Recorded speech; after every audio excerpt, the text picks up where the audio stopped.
ఏమిటో అసత్యమేమిటో తెలిపే సాక్షి, క్రమమైన మార్గమేమిటో చూపే సాక్షి, ఉన్నదున్నట్టు చూపే సాక్షి, సత్య సాక్షి, ఉన్నదున్నట్టు చూపే సాక్షి, సత్య సాక్షి, సత్య సాక్షి, సత్య సాక్షి, సత్య సాక్షి, సత్య సాక్షి.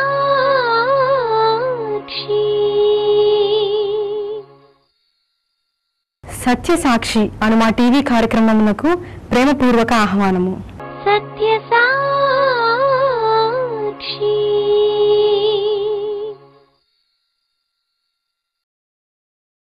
ఈ బైబిల్ పోర్షన్ మీద భక్తులు ఏమని వాక్యం చెప్పారో అనే దాన్ని కూడా నేను చూచి దేవుడు తన పరిశుద్ధాత్మ ద్వారా నాతో ఇచ్చిన తలంపులను నేను మీతో పంచుకుంటున్నాను. సాతాను ఎంత యుక్తిపరుడంటే వాడు యేసు ప్రభు దగ్గరికి ప్రజలను రానియకుండా విగ్రహారాధనలోనూ పాపములోనూ తీసుకొని వెళ్ళి నరకానికి గురి చేస్తున్నాడు. అయితే వాని యొక్క యుక్తి మరి ఎలా ఉందంటే, నేను ప్రభువుని నమ్మాను అనే తృప్తితోనే ప్రజలను ఉంచి తప్పు మార్గాల్లోకి తీసుకుని వెళ్ళిపోతున్నాడు.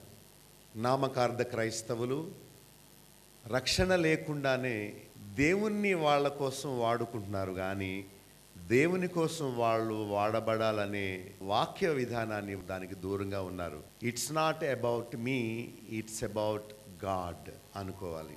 నా గురించి కాదు, ఆయన గురించి. ఎవరైనా ఒక మొక్క పెంచినా, ఒక జంతువును పెంచుకున్న ఆ వస్తువు, ఆ చెట్టు, ఆ పశువు యజమానికి ఉపయోగపడడానికే తాను కొనుక్కొని తెచ్చి పోషిస్తూ నీళ్లు పోసి దానికోసం శ్రద్ధ తీసుకుంటున్నాడు. అంతేగాని తన కోసం యజమాని లేడు, యజమాని కోసం అది ఉన్నది. Did you get it? అర్థమైందా? దేవుడు మన కోసం లేడు, మనం ఆయన కోసం ఉన్నాము.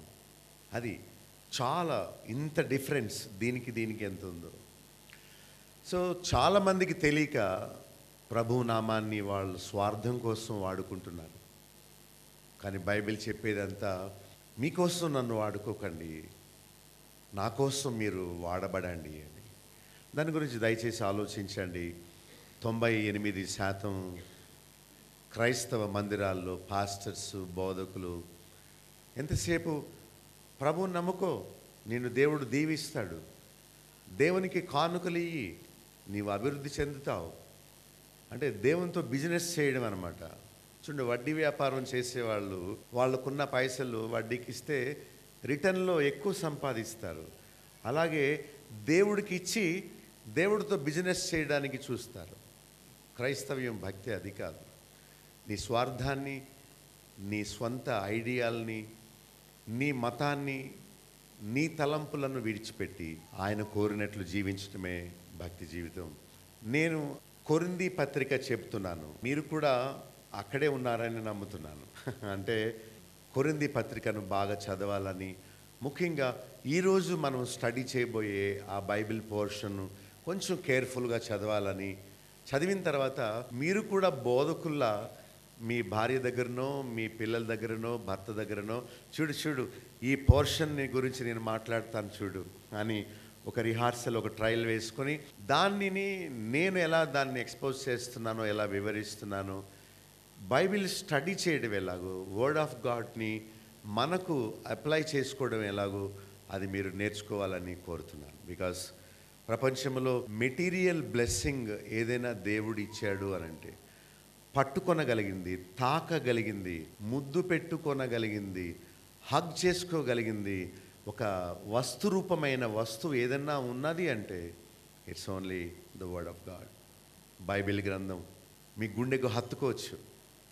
You can kiss it, you can say I love this అనుకోవచ్చు. దేవుడు ఇచ్చిన గిఫ్ట్స్ కొన్ని ఉన్నాయి, అవి ఆయన కుమారుడైన యేసుక్రీస్తు బెస్ట్ గిఫ్ట్ ఎవర్ గివెన్. రెండవది ద వర్డ్ ఆఫ్ గాడ్, దేవుని వాక్యము దేవుడిచ్చిన గొప్ప బహుమానం. మూడవది ఆయన ఆత్మను మనకు సంచకరువుగా ఎప్పుడు మనలో ఉండునట్లు ఇచ్చాడు.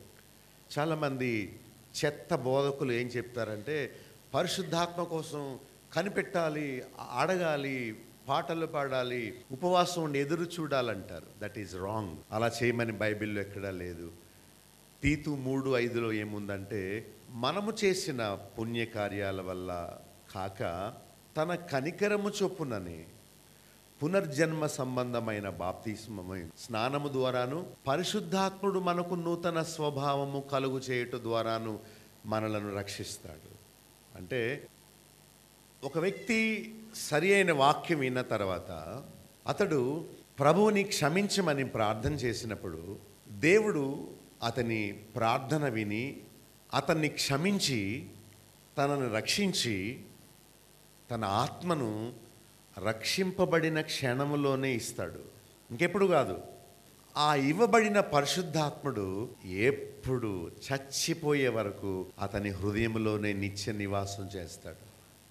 అందుకని ప్రభు మీతో ఎల్లప్పుడూ ఉండుటకు ఆదరణకర్తను మీకు పంపిస్తున్నాను.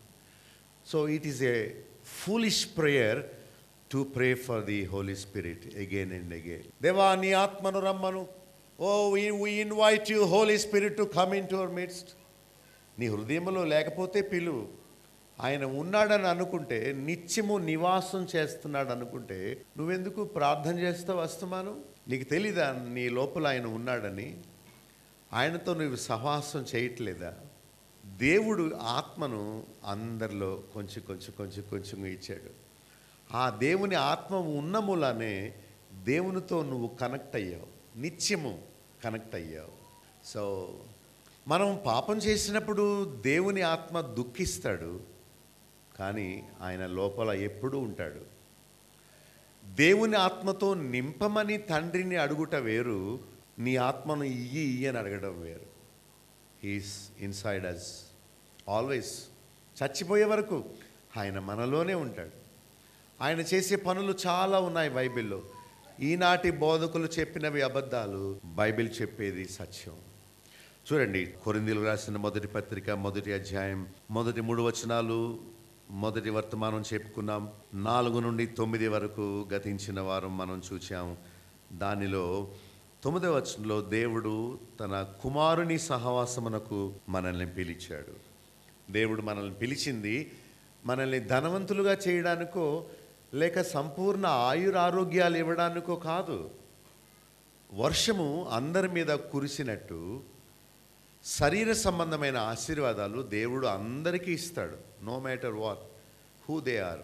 వాళ్ళు ముస్లిమ్స్ అయినా, హిందూస్ అయినా, బౌద్ధులైనా, సిక్కులైనా, వర్షం అందరికీ కురిసినట్లు కామన్ బ్లెస్సింగ్స్, లోక సంబంధమైన ఆశీర్వాదాలు అందరికీ ఇవ్వబడుతున్నాయి. కానీ ఆత్మ సంబంధమైన ఆశీర్వాదాలు ఏంటో ఎఫెసీ పత్రిక 1వ అధ్యాయంలో మనం చూస్తాం.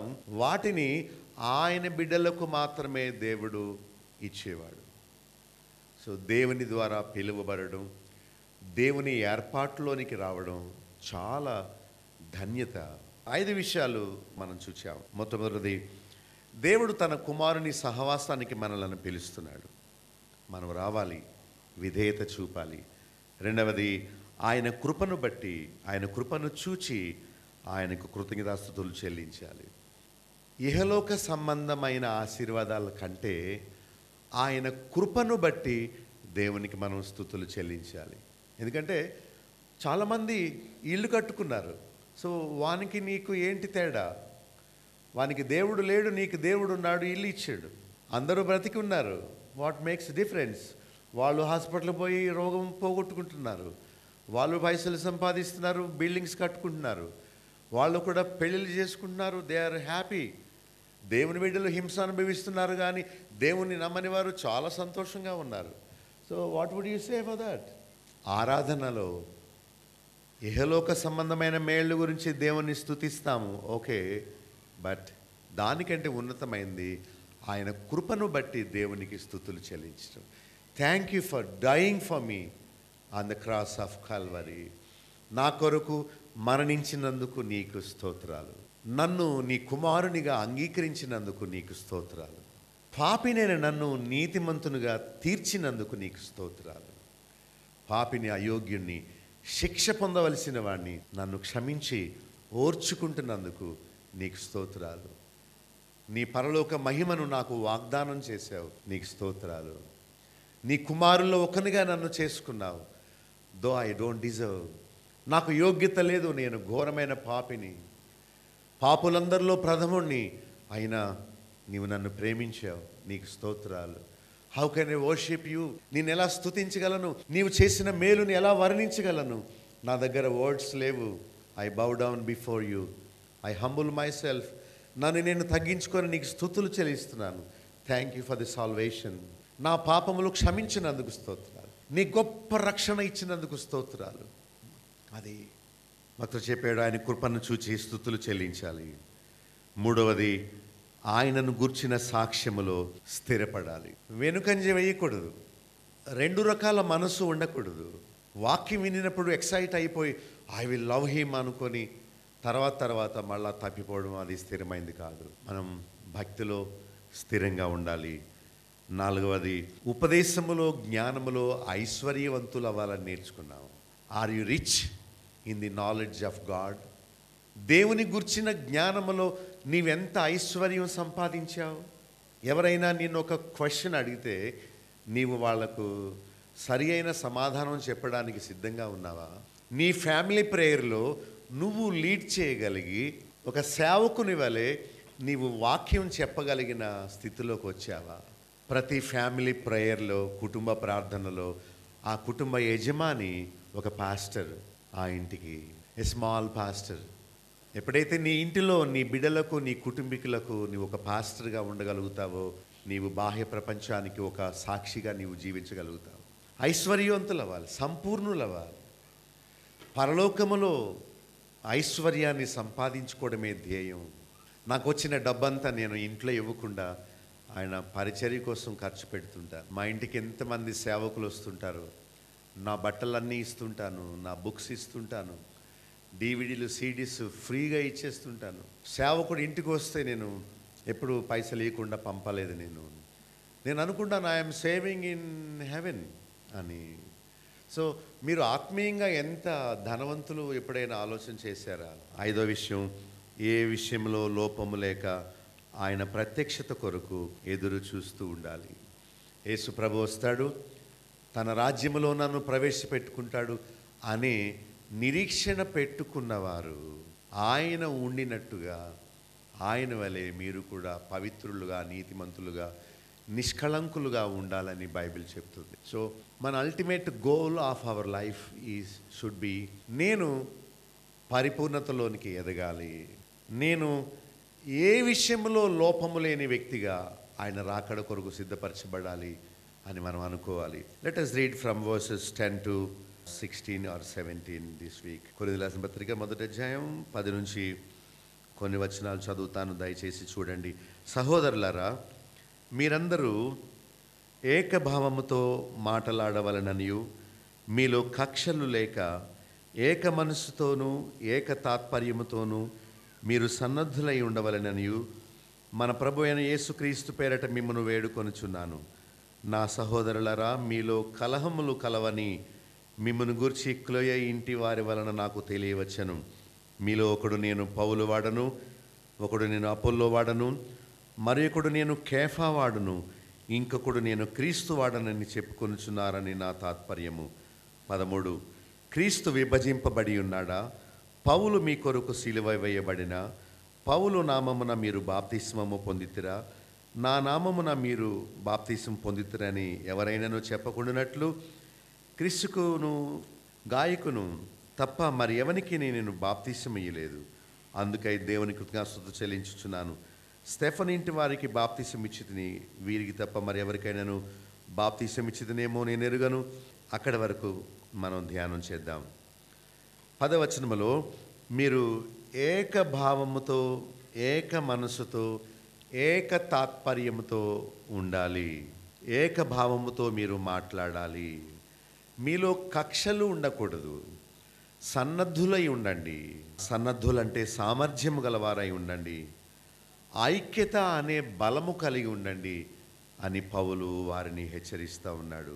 ఐక్యత అంటే భోంచేసే విషయంలో ఐక్యత కాదు, కులము విషయంలో ఐక్యత కాదు, ఒక మంచి ఆడిటోరియంలో క్రమం ప్రకారం గ్యాదర్ అయ్యే విషయంలో ఐక్యత కాదు. కులము, మతము, సంఘము వీటిలో ఐక్యత కాదు. ఆత్మ కలిగించు ఐక్యత, మనస్సులో ఐక్యత, భావములో ఐక్యత, తాత్పర్యములో ఐక్యత కలిగి ఉండాలి అని. ఒక సిస్టరు సాక్ష్యం చెప్పారు. నేను లేచి అన్నాను, మన క్రియల వల్ల మనము మేలు పొందాము అని చెప్పడం కంటే ఆయన కృప వల్ల నేను స్వస్థపరచబడ్డాను. నా ఉపవాసాలు, నా ప్రార్థనలు, నా ధర్మ కార్యాల వల్ల నేను స్వస్థపరచబడ్డాను, బాగుపడ్డాను అని చెప్పడం కంటే నేను కాదు, ఆయన కృప. ప్రార్థన అనేది మనం చేసేది, ఉపవాసం అనేది మనం ఉన్నది. కానీ దేవుడిచ్చే కృప మనం చేసిన ఉపవాసాల వల్ల కలిగేది కాదు, కానీ ఆయన ఉచితమైన కృప అని ఒక పాఠాన్ని మీకు నేర్పాను ఒక దైవ సేవకునిగా. నేను విమర్శకుణ్ణి కాదు, సత్యాన్ని బోధించేవాడిని. ఎప్పుడైతే సత్యాన్ని బోధిస్తానో అసత్యములో ఉన్నవారు బాధపడతారు.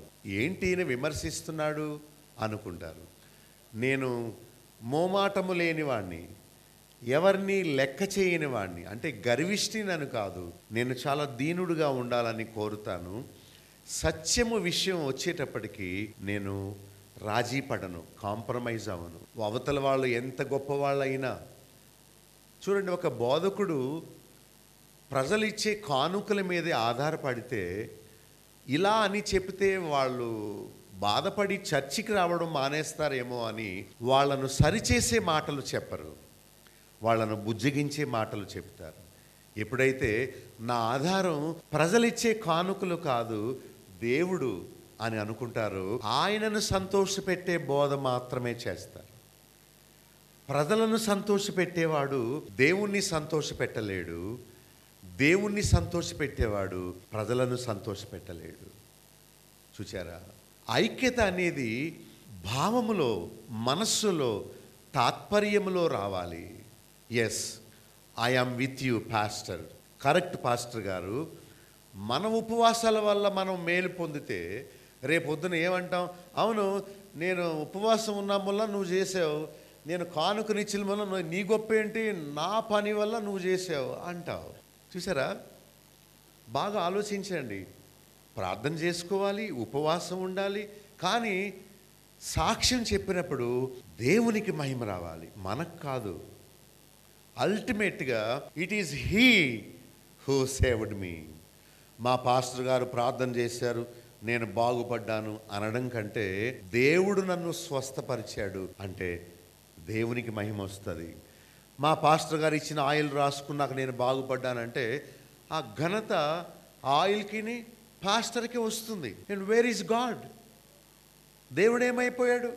నేను అనేది ఏంటంటే దేవుణ్ణి ఘనపరుద్దాం, దేవుణ్ణి మహిమపరుద్దాం, అల్టిమేట్గా ఆయనకు మహిమ తీసుకొద్దాం అని నేను దీనత్వంతో తగ్గించుకొని మీకు ఏదైనా నేర్పినప్పుడు ఏక మనసు తెచ్చుకోండి. ఒకవేళ మీ మనసులో దాన్ని వ్యతిరేకిస్తే నాకు ఫోన్ చేయండి, ఇలా చెప్పారేంటి అని. ఒక సహోదరి ఇంకో సహోదరితో అంటున్నారట, బాబులు గారికి చాలా పొగరు, ఆయన ఎవరిలో ఏం తప్పు పట్టుకుందామని చూస్తాడు, ఇదే ఆయన పని, భోంచేస్తూ అనుకుంటున్నారట. ఎవరో సీక్రెట్గా విని నాకు చెప్పారు, వాళ్ళెవరో నాకు తెలియదు. కానీ మనందరం ఒక హాల్లో కూర్చోవడం ఐక్యత కాదు, ఒకే కుండలో వండిన ఆహారం తినడం ఐక్యత కాదు, లేక పాట పాడుతుంటే క్రమంగా క్లాప్స్ కొట్టడం, ఎస్ ఎస్ అనడం, అది ఐక్యత కాదు. మీరు మనసులో సత్యాన్ని ద్వేషిస్తూ దేవుని కోసం రోషంగా, నిష్ఠగా, పైసల కోసం కాక, జనం కోసం కాక, ఘనత కోసం కాక, వాక్యం కొరకు స్టాండ్ తీసుకున్న దేవుని సేవకుని పక్షంగా మీరు మీ హృదయాల్లో, మీ మనసుల్లో సంఘీభావం తెలపడమే ముఖ్యం. That is what unity is. ఐక్యత అంటే అదే. కక్షలు ఉండొద్దు, అంటే లోపల మీరు తిట్టుకోవద్దు, ఏకతాత్పర్యంతో ఉండండి. 11వ వచనంలో కలహించవద్దు, పార్టీలు కట్టవద్దు, విభజనలు వద్దు, ఏకభావము, ఏక మనసు, ఏక తాత్పర్యములో ఉండండి. ఏ విషయాల్లో ఉండాలి అని అంటే విశ్వాసులందరూ క్రీస్తు వైపు చూడాలి, పౌలు వైపు కాదు. కొందరు అపోల్లో వైపు, మరికొందరు పౌలు వైపు, మరికొందరు కేఫా వైపు చీలిపోయారు. ఐక్యత లేదు. దీనికి కారణం స్వార్థం. వారు ప్రభువు కంటే పాస్టర్ని ఎక్కువ ప్రేమించడం. I have nothing in my hands just like your hands. మీ చేతులు ఎలాంటివో నా చేతులు అలాంటివి. దేవుడు నన్ను ఎక్కువ ప్రేమించి మిమ్మల్ని తక్కువ ప్రేమించడం లేదు. ఆయన పక్షపాతి కాడు. యథార్థ హృదయంతో నీతిగా ఉండి ఎవరు ప్రార్థన చేస్తారో దేవుడు వారి ప్రార్థన వింటాడు. చాలామంది బలహీనులై అయ్యగారి చేయి తీసుకెళ్ళి నా తల మీద వేసుకుంటే దేవుడు దీవిస్తాడు అనుకుంటారు. అంటే వాళ్ళ విశ్వాసం పౌలు చేయ, కేఫా ప్రార్థన, అపోల్లో వాక్యం, కానీ దేవుని మీద కాదు. సమాజం ఇలా అయిపోవడానికి కారణం బోధకులు. ఒకతను మైక్లో చెప్పిస్తున్నాడు, కావాలంటే చూడండి సాక్ష్యం చెప్పుద్ది ఈమె, ఆ చెప్పు అప్పటికే బాగా పాలిష్ చేశారు, బ్రెయిన్ వాష్ చేశారు. నేను చాలా ఘోరంగా అనారోగ్యంతో బాధపడేదాన్ని, చాలా ప్లేసెస్కి వెళ్ళాను అంటే వాళ్ళందరూ చేతకాని వాళ్ళు. అభిషేకం అక్కడెక్కడా లేదు, ఇక్కడికి వచ్చిన తర్వాతే ఈ ఆయిల్ రాసుకున్నాకే నాకు తగ్గింది అని కావాలని చెప్పిస్తారు బాగా తోమి. అంటే అర్థం ఏంటంటే నా దగ్గరకు వచ్చాకే బాగుపడ్డారు. చూసావా, ఈ సాక్ష్యం చెప్పించే వాళ్ళందరూ దొంగలు, సాక్ష్యం చెప్పేవాళ్ళు కూడా దొంగలే. నేను ఒకరోజు టైం తీసుకొని వీళ్ళందరి దగ్గరికి వెళ్తాను. క్యాన్సర్ తగ్గిపోయిందన్నావు, మళ్ళీ హాస్పిటల్కి ఎందుకు వచ్చావు నువ్వు? అబద్ధ సాక్ష్యం చెప్పేవా నువ్వు? డబ్బు తీసుకొని చెప్పేవా దొంగ సాక్ష్యం? నీవు ఏ వ్యాపారం చేస్తున్నావా నీవు దేవుడి పేరు మీద? నువ్వు చెప్పింది అబద్ధం, పాస్టర్ చెప్పింది అబద్ధం, మోసం. చూసారా, ప్రజలను బాప్తిస్మమిచ్చి యోహాను, నేను ఆయన చెప్పులో వారు విప్పుటకు ఆయనను పాత్రుడిని కాదు, అడుగడుగో నా వెనుక వచ్చేవాడు నాకంటే పాత్రుడు. Not me. ఓ శిష్యులరా, యోహాను శిష్యులరా, నా దగ్గర కాదు, అడుగడుగు లోక పాపములు మోసుకొని దేవుని కొర్రెపిల్ల, ఆయనను వెంబడించండి అని ప్రభు దగ్గరికి పంపాడు. చూపించండి బోధకులని రోజుల్లో, టీవీ స్పీకర్స్ అందరినీ చూపించండి. వాళ్ళు సెల్ఫ్ ప్రమోటర్స్. ప్రజలను క్రీస్తు దగ్గరికి నడిపించడం మానేసి వారి వైపుకు వాళ్ళు మళ్ళించుకుంటున్నారు ప్రజల్ని. అదెంతో తప్పు. అవగాహన లేకపోవడమే. యేసు ప్రభువుకి ఇవ్వాల్సిన స్థానాన్ని బోధకులకు ఇస్తున్నారు. ఆయన సన్నిధికి వెళ్ళడం మానేసి బోధకుల స్థలానికి వెళుతున్నారు. అది వాళ్ళు చేసిన తప్పు. ప్రభువుని ప్రక్కన పెట్టి మనుషులను పట్టుకొని వేలాడుతున్నారు. మా పాస్టర్ గారు, మీ అయ్య పోతాడో లేదు చూసుకో పరలోకం. ఆయన జీవితం మారలేదు, ఆయన పద్ధతి మారలేదు, ఆయన కబుర్లు మారలేదు. తన గురించి గొప్పగా చెప్పుకోవడమే కానీ ప్రభువుని చూపించిన మాట ఒక్కటి లేదు. ఎంతసేపు భ్రమపరిచి నీకు ఈ మేలు కలుగుద్ది ఆ మేలు కలుగుద్ది అని చెప్పడమే కానీ నీవు పాపాన్ని విడిచిపెట్టు, దేవుని వాక్య ప్రకారం జీవించు, తీర్పు ఉందని జ్ఞాపకం చేసుకో. నీవు నా దగ్గరికి రావడం కాదు, ఏదో ప్రార్థనా తైలం రాసుకోవడం కాదు. నిన్నెవరు చెప్పారు నీ దగ్గర పెట్టుకోమని కొబ్బరి నూనె సీసా? అది నువ్వు రాసుకుంటే తగ్గిపోద్దా? బైబిల్లో అందరు సీసాలు కొనుక్కోమని చెప్పాడా? అప్పటిలో వారి విశ్వాసాన్ని బట్టి అలా జరిగింది. యేసు ప్రభు అపోస్తలులకు ఇచ్చిన అధికారాలు ఇప్పుడున్న పాస్టర్లకి లేవు. పౌలు అప్పుడే ఓడ దిగి ఆ చలిలో మంట వేసి కాచుకున్నప్పుడు కొన్ని పుల్లలు తేవడానికి వెళ్ళి ఆ మంటలో వేస్తుంటే ఒక పాము అతన్ని పట్టుకొని కరిచేసింది. వాళ్ళు అనుకున్నారు అది చాలా విషసర్పం, అది కరిచిన వాళ్ళు చచ్చిపోతారు అని. అతను ఎప్పుడు చచ్చిపోతాడా అని చూస్తున్నారు. కానీ పౌలు ఆ పాముని ఇలా వెదిలించి ఆ అగ్నిలో పడేసారు, చచ్చిపోయింది. ఇంకా చచ్చిపోతాడని చూస్తున్నాడు, చావలేదు. నువ్వు పట్టుకో పాము, పాస్టరు, ఓ అభిషేక తైలం ఇచ్చే అయ్యా. ఆనాడు అపోస్తలులకున్న అధికారాలు ఏమీ లేవు. సన్నగా ఉన్న కాళ్ళు చేతులు యేసు నామమున లే అని అనగానే సన్నగా ఉన్న కాలు అలా బలం పొంది మన కాళ్ళల్లా అయిపోయి లేచి దిగ్గున నడిచాడు.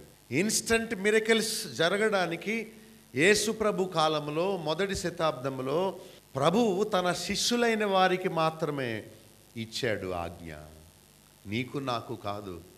దేవుడిచ్చే స్వస్థత ఏదో నూనె రాసుకోవడంలోనూ ఏదో అయ్యగారు ప్రార్థన చేయడంలోనూ లేదు. ఎవరి అనారోగ్యం గురించి వారు విశ్వాసంతో ప్రార్థన చేసుకోండి, వారి సంఘపు పెద్దలను పిలవండి. దేవుడు స్వస్థపరచవచ్చు, పరచకపోవచ్చు, అయినా ఆయన కోసం నమ్మకంగా బ్రతకడం ముఖ్యం. ఈ రోజుల్లో కొంతమంది నేను భక్త సింగ్ గారి సహవాసం, నేను జాషువా డానియల్ గారి సహవాసం, నేను లూథర్ గారి సంఘం, నేను దేవదాసాయి గారి బిడ్డను. ఆహా, యేసుప్రభు లేడు ఇక్కడ. ఇప్పుడు జరిగే సమస్య ఆ రోజుల్లోనే ఉండింది. వాళ్ళు ఏం చెప్పుకుంటున్నారు చూడండి. ఒకడు నేను పౌలు వాడను 12వ వచనంలో, నేను అపోల్లో వాడను, మరి ఒకడు కేఫా వాడను, మరి ఒకడు క్రీస్తు వాడునని చెప్పుకొనుచున్నారు. ఎవరమ్మా? మాది యేసన్న గారి సంఘం అండి.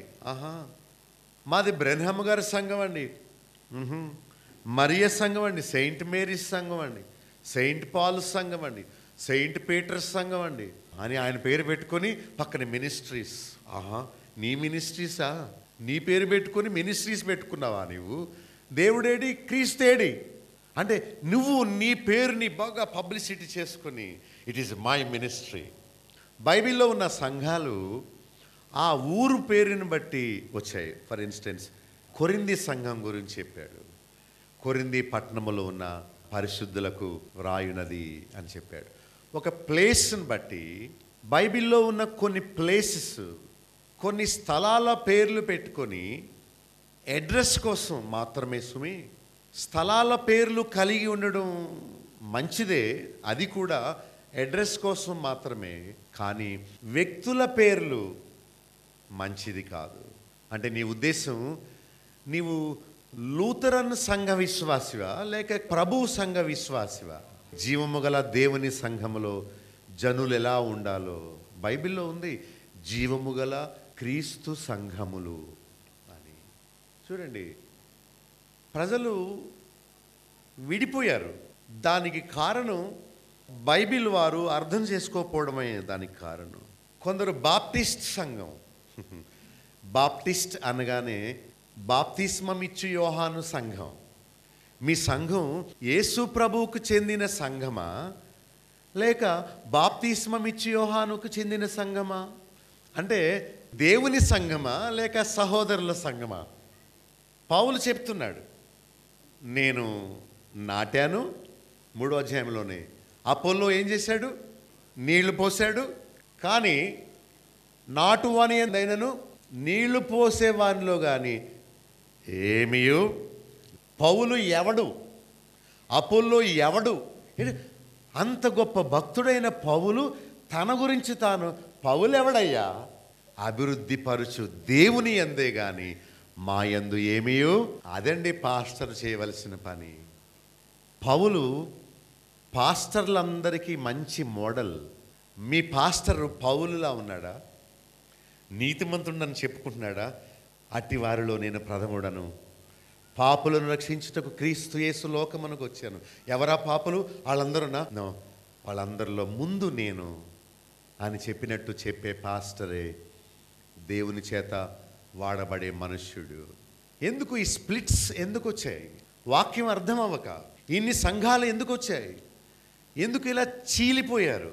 ఒక వ్యక్తి యేసు ప్రభు అంటే ఇష్టమేనండి నాకు, ఆయన వాక్యం అంటే ఇష్టమేనండి నాకు, కానీ ఈ బోధకులను, ఈ మనుషులను చూస్తే నాకు ఇష్టం లేదు. వాళ్ళు వెళ్ళి ఏమి నేర్చుకుంటున్నారు? అతడు టీవీలో ఏం చెప్తున్నాడు? ఎవరిని గురించి చెప్తున్నాడు? ఏం మాట్లాడుతున్నాడు? ఏదైనా కూర్చొని భక్తిని నేర్చుకుందాం, దేవుని మార్గాన్ని విందామని కూర్చుంటే అవేమీ లేవు. ఇదేమైనా హాస్పిటలా? భక్తి అనేది నశించిపోయి ముసులైపోయి కుళ్ళిపోయే శరీరము గురించి కాదు. శరీరము కేవలము నిష్ప్రయోజనము. మనందరం ముసలోళ్ళు అవుతాం, మనందరం ఒకరోజు చనిపోతాం. భక్తి అనేది ఆత్మరక్షణ, హృదయాన్ని శుద్ధి చేసుకోవడం, ప్రభు కోసం హింసలు అనుభవిస్తూ ఆయన పక్షంగా నిలబడడం, అదే దేవుడు కోరేది. 3వ అధ్యాయం చూడండి, 1 Corinthians chapter 3 and 3-7 చూస్తే వారిలో అసూయ కలహాలు ఉన్నాయి. ఆస్తి కోసం కొట్టుకుంటున్నారు. మీకు తెలుసా, ఒక కానిస్టేబుల్ నిలబడి వాళ్ళు దెబ్బలాడుకోకుండా వర్షిప్ నడిపిస్తున్నాడు. ఎంత అవమానం అండి లోకానికి అది. నిన్ను నీవు సరి చేసుకోలేవా? అంటే ఆ చర్చి ప్రాపర్టీ లాగేద్దామని కొంతమంది. చిచి, నువ్వు సేవకుడు ఎందుకు అవుతావయ్యా? ఆస్తిని కోల్పోయారు ప్రజలు, నువ్వు ఆస్తిని చేజిక్కించుకోవడానికి చూస్తున్నావా? పైగా దేవుని మందిరాన్ని నీవు లాక్కుందామని చూస్తున్నావా? ఆనాడు ప్రభు చెప్పాడు, నా మందిరమును దొంగల గుహగా మార్చేశారు. ఏ ఆర్గనైజేషన్ పేరు చెప్పండి ఇప్పుడు నాకు సిటీలో. నేను చాలా సర్వే చేశాను, అందరూ ముష్టి యుద్ధాలతో ఉన్నారు. అన్ని చర్చ్ గ్రూప్స్ కోర్టులో కేసులు జరుగుతున్నాయి. లోకం ఎంత భ్రష్టత్వంలోకి వెళ్ళిపోయిందో. 3వ వచనంలో వారిలో అసూయలు కలహాలు ఉన్నాయి. వారు శరీర సంబంధుల వలె మనుష్య రీతిగా నడుచుకుంటున్నారు. 4వ వచనంలో ప్రకృతి సంబంధులైన మనుషులు. అధ్యాయం మొదట్లో ఆత్మ సంబంధులైన మనుషులతో మాట్లాడినట్లు మీతో నేను మాట్లాడలేకపోతున్నానంటూ వాపోతున్నాడు. 4వ వచనంలో పౌలువాడు అపోల్లోవాడు అని చెప్పుకుంటున్నారు. పౌలు ఎవడు, అపోల్లో ఎవడు? వీరు ఆయన పరిచారకులే. దేవుని సేవ చేసేవారు, పరిచర్య చేసేవారు. మీరు కూర్చున్నారు, నేను నిలబడ్డాను, నేను మీకు పరిచర్య చేస్తున్నాను. మినిస్టర్ అంటే లోక సంబంధమైన రాజకీయ మినిస్టర్లు చేస్తారులే అలా. కానీ క్రైస్తవ మినిస్టర్, దేవుని సేవకుడు పరిచర్య చేయించుకొనుటకు కాదు, పరిచర్య చేయుటకు వచ్చాడు. యేసు ప్రభు కూడా గుడ్ రోల్ మోడల్. పౌలు అన్నాడు, we're just servants of God. మేము పరిచారకులమే, ఘనత పొందేవారం కాదు, పరిచారకులమే. ఏమంటే పరిచారకుకి బాడీ గార్డ్ కావాలా? నాకు బాడీ గార్డ్ అక్కర్లేదు. దేవుని సెలవు లేకుండా ఎవడు నా తల వెంట్రుకను హాని చేయలేడు, పీకలేడు. దేవుడు నా సంరక్షకుడు. ఆయన సెలవు లేకుండా ఏమి జరగదు నాకు.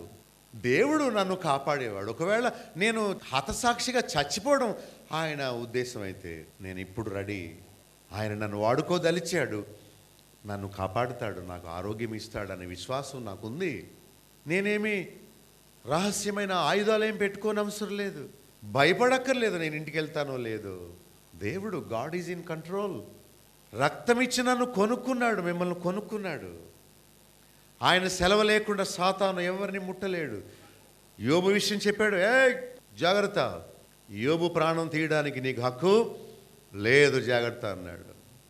దేవుడు పర్మిషన్ ఇస్తేనే కానీ ఎవడు నన్ను ఏమి చేయలేడు. మరి ఎందుకు ఈ బోధకులు షో చేస్తున్నారు, ఎక్స్ట్రాలు చేస్తున్నారు? ఎందుకు వీళ్ళు గొప్పగా పిలిపించుకుంటున్నారు? ఎందుకు ప్రజలను ప్రభు వైపు మళ్ళించడం మాని వాళ్ళ వైపుకు తిప్పుకుంటున్నారు? వాళ్ళు చిన్న దేవుళ్ళు అయిపోయారు. దేవుని మహిమను వారు దొంగిలిస్తున్నారు. వాళ్ళు పూజింపబడుతున్నారు. వాళ్ళు హీరోలు అయిపోయారు.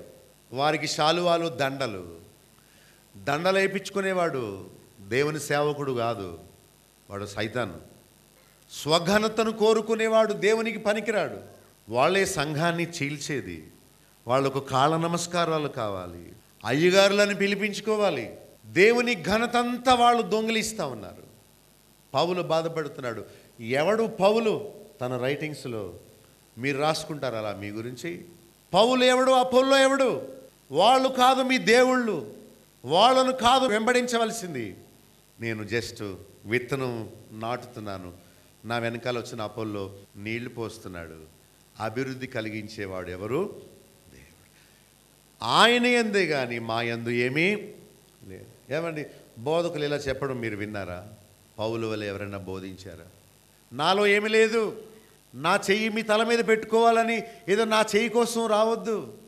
నీతిమంతుని ప్రార్థన బహు బలమైంది. నువ్వు నీతిగా ఉండి ప్రార్థన చేయి, అదే పాస్టర్ ప్రార్థన కంటే బహుబలమైంది.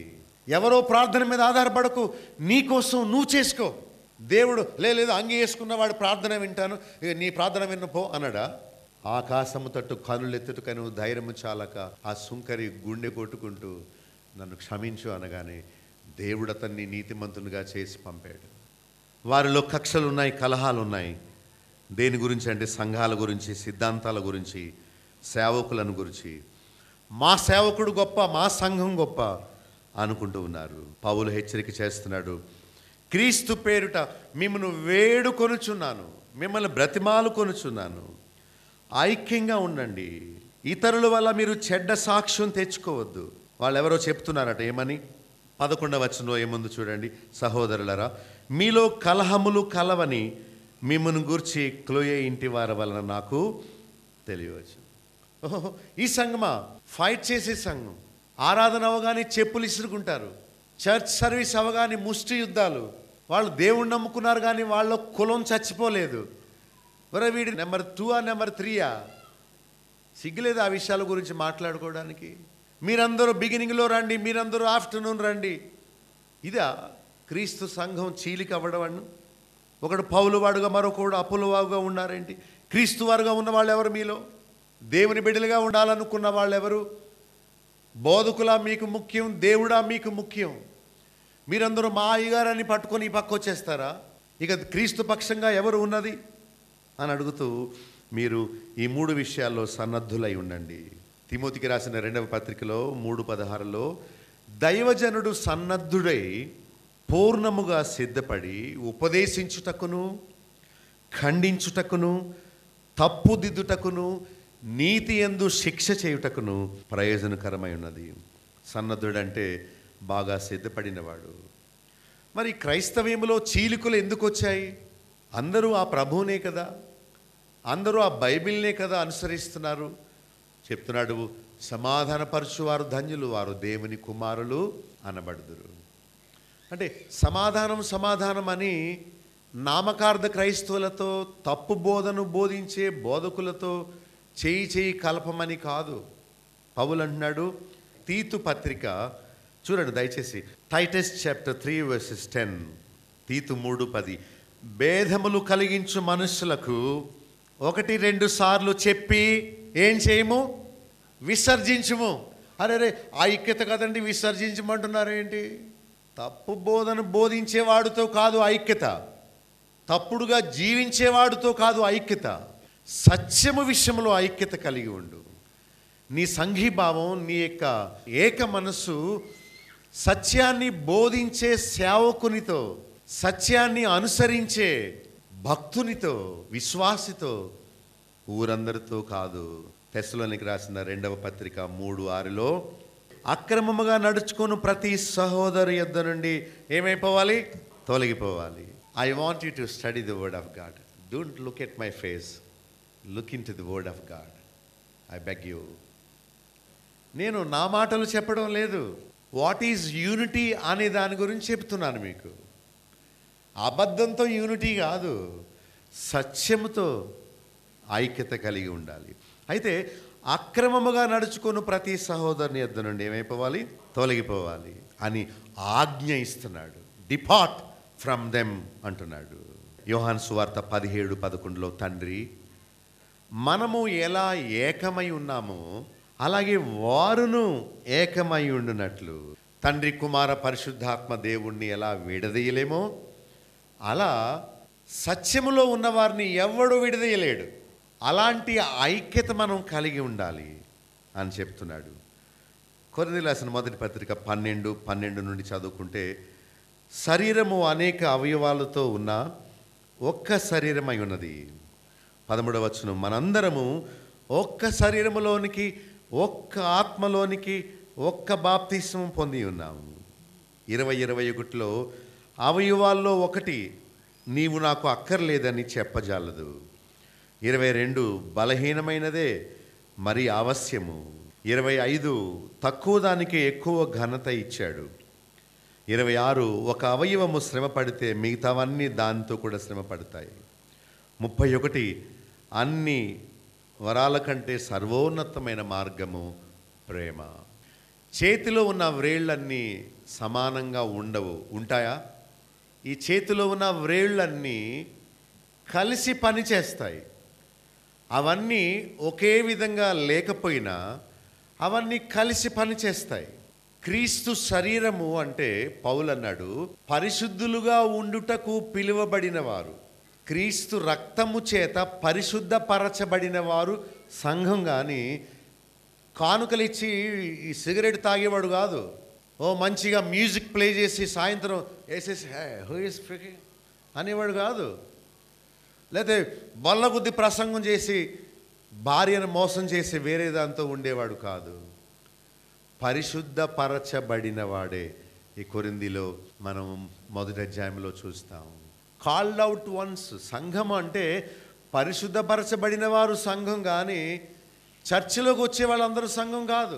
ఒకవేళ పాస్టర్ దృష్టిలో వాళ్ళందరూ కానుకలు వేస్తున్నారు కాబట్టి సంఘం అనుకోవచ్చు, కానీ కడగబడిన వారు సంఘం కాదు. ఫిలిప్పీ 1:27-28 మీరు ఎదిరించు వారికి బెదరక అందరూ ఒక్క భావముతో సత్యము పక్షంగా పోరాడండి. ఎదిరిస్తారు. ఎప్పుడైతే తప్పు బోధకుణ్ణి ఇది తప్పు అన్నామో వెంటనే ఎదిరిస్తాడు. కానీ సత్యాన్ని చూపిస్తాను, బైబిల్ చూపించి see what the word of God says. వాక్యం ఏం చెప్తుందో చూడండి. మీరు వెర్రివారుగా వారి వెనకాల పరిగెత్తొద్దు, చూడండి, మీ కళ్ళతో చూడండి అని చెప్పాను. అది తప్ప అని అన్నాను. కానీ వ్యతిరేకులు నిత్యము పోరాడుతూనే ఉన్నారు. పౌలు అన్నాడు, మీరు ఎదిరించే వారికి బెదరొద్దు, పిరికి వారు నరకంలో పడిపోతారు. అందరూ ఒక్క భావముతో సత్యము పక్షముగా కలిసి పోరాడండి. ఒక ఉద్యమాన్ని తీసుకురండి. ఐ వాంట్ టు బీ ఏ సత్య సాక్షి. సత్యానికి సాక్షిగా నేను ఉంటాను దేవుని పక్షంగా. వాళ్ళు నన్ను చంపినా పర్వాలేదు, నా మాట ఎవరు వినినా వినకపోయినా పర్వాలేదు, నేను అసత్యానికి స్తంభంగా ఉండను. నా సంఘం సత్యమునకు స్తంభంగా ఉంటుంది అనే ఐక్యతను మనం కనపరచాలి. రోమా 15:5-6 మీరు ఏకభావము గలవారై ఏకగ్రీవముగా ఒకరితో ఒకడు మనస్సు కలిగిన వారై ఉండండి. ఒక సత్యం కోసం వచ్చారని నమ్ముతున్నాను, సత్యాన్ని తెలుసుకోవడానికి వచ్చారని నమ్ముతున్నాను, ఇంకేం కాదు. అయితే ఒకరితో ఒకడు మనస్సు కలిసిన వారై ఉండండి. చేతులు కలవడం కాదు ఐక్యత. నేను ఒక మ్యారేజ్ చేస్తూ లాస్ట్లో అన్నాను, శరీరాలు కలుసుకోవడం కాదు పెళ్ళంటే. It is heart to heart relationship. పసుపు తాడు కట్టారు, 2 రోజులకి అది చివికి పోయి ఊడిపోతుంది. వేస్తున్నావు ఎంతో జాగ్రత్తగా, దండ సాయంకాలానికే పువ్వులన్నీ వదిలిపోయినాయి. ఆనాడు వచ్చిన పెద్దలు ఎవరు ఇప్పుడు లేరు. శరీర బంధం కాదు, వీని పంచికిని ఆమె చెంగుకి ముడేయడం, ఈ ముడి కాదు. Heart to heart relationship. నీ హృదయం నీ మనస్సు కలవాలి అని చెప్పాను. యూనిటీ అన్నారని వేషధారులతో యూనిటీ పలకండి. ఒక ఆర్సీఎం ఫాదర్ వచ్చి వెరీ గుడ్ పాస్టర్ గారు అన్నాడు. నేను అన్నాను, hey very good, I will not shake hand with you. నీతో కలిసి తినను, నీతో కలిసి కూర్చోను. నువ్వు ఎందుకంటే బొమ్మను పూజించమని చెప్తున్నావు, నేను ఆత్మతో సత్యముతో తండ్రిని ఆరాధించమని చెప్తున్నాను. నీకు నాకు పొత్తేది, వానితో కలిసి భోంచేయొద్దు, వందనములని చెప్పొద్దు, కానుక ఇవ్వద్దు, నీ ఇంటిలో చేర్చుకోవద్దని బైబిల్ చెప్తుంది. నీతో కాదు ఐక్యత. ఒక పేద రిక్షా పుల్లరైనా వాడి సత్యాన్ని ప్రేమిస్తే నా గుండెకు హత్తుకుంటాను. అతను సిక్ అయితే నా బ్లడ్ ఇస్తాను. నేను తినడం మాని నా అన్నం అతనికి పెడతాను. సత్యము కొరకు ఐక్యత.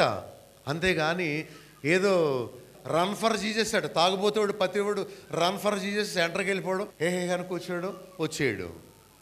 యోధా ఇస్కరియోతులాగాను గెహాజీలాగా పరిగెత్తకో, స్టాండ్ ఫర్ జీసస్ అని చెప్పాను. దేవుని కోసం నిలబడు, డబ్బు కోసం పరిగెత్తకు అని చెప్పాను. ఐక్యత పరుగులో కాదు, సత్యములో, నీతిలో. పాపులతో, వేషధారులతో, నామకార్థ క్రైస్తవులతో, మత సంబంధికులతో మీరు ఐక్యంగా ఉండొద్దు. మీరు పరిశుద్ధపరచబడిన వారు. సత్య విషయంలో ఐక్యముగా ఉందాము. కొరింథీయులకు రాసిన 2వ పత్రిక 6:14-18 చూస్తే, మీరు అవిశ్వాసులతో జోడుగా ఉండొద్దు, దేవుని ఎరుగని వారితో జోడుగా ఉండొద్దు, దుర్నీతితో ఉండొద్దు, చీకటితో ఉండొద్దు, చెడ్డవారితో ఉండొద్దు, పాపం చేయవారితో ఉండొద్దు, బెలియాలతో దేవతతో ఉండొద్దు, అవిశ్వాసతో ఉండొద్దు, లోబడిన వారితో ఉండొద్దు, విగ్రహముతో ఉండొద్దు, విగ్రహాన్ని పూజించే వారి దగ్గరికి వెళ్ళొద్దు. అది సిలువైనా, అది మరియ విగ్రహమైనా, అది యేసు ప్రభు విగ్రహమైనా, అది ఏ విగ్రహమైనా విగ్రహం దగ్గరికి వెళ్ళేవారు, దాన్ని చేసేవారు, దాన్ని పూజించేవారు వారితో పాటు నశించిపోతారు. ఐ టెల్ యూ, దీనిలో ఏముందని విగ్రహానికి నమస్కరించు. విగ్రహారాధికులందరూ అగ్ని గంధకములతో మండు గుండములో పాలు పొందుతారు. ఇది రెండవ మరణం బైబిల్ చెప్తుంది ప్రకటన 21:8. 1 కొరింథీ 12:12 సంఘములోని వ్యక్తులందరూ క్రీస్తు శరీరములోని అవయవాలు. ఐక్యత. ఒక కంసాల ఆమె వచ్చి వెనకాల కూర్చొని ప్రభు ద్రాక్షరసం గ్లాసుల్లో అందిస్తుంటే ఇలా చూసింది. అది కరిచిపెట్టుకుని తాగుతుందా, పైకి పోసుకుంటుందా అని ఇలా చూసి, పాస్టర్ గారు నేను ఆ ఎంగిల్ తాగను అంటే నీలో కులం చావలేదనమాట, నేను అనేది నీలో చావలేదనమాట. నెక్స్ట్ వీక్ ముందు లైన్లోకి వచ్చేసింది. ముందు నేను బలలో పాలు పొందేస్తాను, నీకు ఇవ్వను పో, నీ కులం చావలేదు, నేను అనేది చావలేదని చెప్పాను. దేనిలో చూపిస్తావు నీవు ఐక్యత? ఒక పాస్టర్ అంటుంది, ఇదిగో కమ్మవారు రెడ్లందరూ ముందు కూర్చోండి, ఎస్సీలందరూ ఈ పక్కన కూర్చోండి అని ఓపెన్గా అందట. చీ, ఆమె మార్పు చెందలేదు. ఎంత అసహ్యమైన విషయం. ఐక్యత కలిగి ఉండండి అని బైబిల్ చెప్తుంటే నీవు కులాన్ని తీసుకొస్తావా మందిరంలోనికి? ఎఫెసీ 4:14-16 మీరు పసిపిల్లల వలె ఉండొద్దు, తప్పు మార్గములకు కొట్టుకొని పోవద్దు, కల్పింపబడిన ప్రతి ఉపదేశమునకు వెళ్ళిపోవద్దు. 4వ వచనంలో ఒక్క శరీరము, ఒక్క ఆత్మ, ఒక్క నిరీక్షణ. ఓకే, ప్రభు ఒక్కటే, విశ్వాసం ఒక్కటే, బాప్తిస్మం ఒక్కటే, తండ్రి ఒక్కడే. 11-12 వచనాల్లో మనమందరము విశ్వాస విషయంలో, ప్రభువును గుర్చిన జ్ఞాన విషయంలో ఏం పొందాలి? ఏకత్వము పొందాలి. 16వ వచనంలో ఆయన శిరస్సు, ఆయన నుండి సర్వ శరీరము చక్కగా అమర్చబడి తనలో ఉన్న ప్రతి అవయవము తన పరిమాణము చొప్పున పని చేయొచ్చు, బలము చేత అతకబడి ప్రేమయందు క్షేమాభివృద్ధి పొందినట్లు ఉండాలి. Are you one with truth? Are you one with me? Are you for truth or for the false doctrine? ఒకవేళ నేను, మా అయ్యగారు నాకు ముఖ్యమండి, నేను 20-30 సంవత్సరాల నుండి ఆ బోధకుడిని అంటి పెట్టుకుంటున్నాను, నాకు తెలుసు అతని దుస్థితి, దుర్నీతి, బట్ నేను అక్కడే ఉంటాను అంటావా నువ్వు? నీకు దేవుడు ముఖ్యమా, బైబిల్ ముఖ్యమా, సత్యం ముఖ్యమా, లేక ఒక మిషన్ ముఖ్యమా? నీ ప్రేమ పిచ్చిదైతే మనిషిని ప్రేమిస్తావు. పౌలు ఎవడు? బాబులూక్ ఎవడు? అపోల్లో ఎవడు? క్రీస్తు ముఖ్యం నీకు, నాకు, అందరికీ. ఈ ప్రదేశంలో 3 మాటలు చెప్పబడ్డాయి. ఏమంటే అవి: 1, ఐక్యముగా ఉండండి, ఏకత్వం కలిగి ఉండండి. 2వది, మంచి సాక్ష్యము కలిగి ఉండండి. క్లొయే ఇంటి వారు మీ గురించి చెప్తున్నారు, మీరు ఎంతసేపు దెబ్బలాడుకుంటున్నారట, బయటికేమో ఐక్యంగా ఉంటున్నారు కానీ చాలా దెబ్బలాటలతో, పోట్లాటలతో ఐక్యత లేకుండా ఉంటున్నారట అని పౌలుకు వినిపించిందట. కొరింథీ సంఘం మంచిది కాదు, అందుకనే బాగా వేసాడు పౌలు. తెస్సలోనికయ సంఘం యొక్క విశ్వాసము లోకమంతటికి ప్రచురం అయిపోయిందట. కానీ వీళ్ళు ఉన్నారే కొరింథీ సంఘ విశ్వాసులు, వాళ్ళకు సిన్ సిటీ అనే పేరు, పాప పట్టణం అనే పేరు. అందుకనే తిడుతున్నాడు. 14వ అధ్యాయంలో అయితే, ఒరే నేను మాట్లాడగలను కేకలు బొబ్బలో, నేను మీకంటే ఎక్కువ మాట్లాడగలను రబరబబబబ తాత అని. అది కాదురా భక్తి, మేలు కలిగే 5 మాటలు చాలు, 5 మాట్లాడరా బాబు అని చెప్తున్నాడు పౌలు.